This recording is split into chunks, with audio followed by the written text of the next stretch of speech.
કબીરની ઉલટ બાંસી ભજન। એક અચરજ દેખ્યો રે ભાઈ, ઠાડા સિંહ ચરાવે ગાઈ। पहले पूत पीछे भई माई, चेला के गुरु लागे पाई। जल की मछली तरुवर व्याई, कुत्ता को ले गई बिलाई।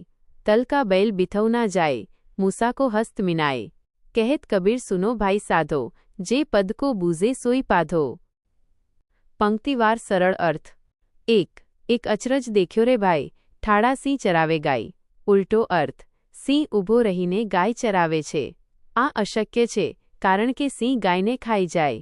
ગૂઢ અર્થ, અહીં સિંહ એટલે મન, અહંકાર અને ગાય એટલે આપણી ઇન્દ્રિયો।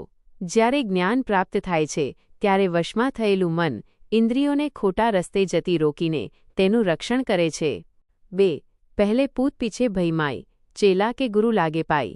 ઉલટો અર્થ, પુત્ર પહેલા જન્મ્યો અને માતા પછી અને ગુરુ શિષ્યના પગે લાગે છે।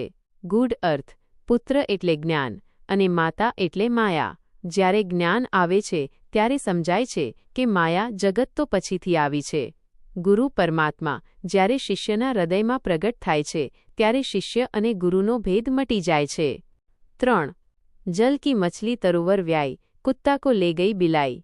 ઉલટો અર્થ, પાણીની માછલી ઝાડ પર બચ્ચા આપે છે અને બિલાડી કૂતરાને પકડીને લઈ ગઈ।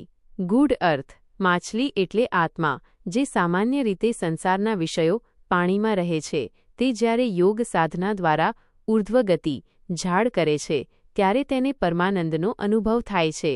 બિલાડી વિવેક બુદ્ધિ જ્યારે જાગૃત થાય છે ત્યારે તે કૂતરા વાસના ક્રોધને ખતમ કરી દે છે।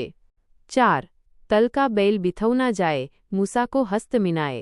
ગૂઢ અર્થ, અહીં સમજાવ્યું છે કે અજ્ઞાની જીવ જે અત્યાર સુધી સંસારના બોજ નીચે દબાયેલો હતો, બળદની જેમ તે જ્ઞાન મળતા જ મુક્ત થઈ જાય છે।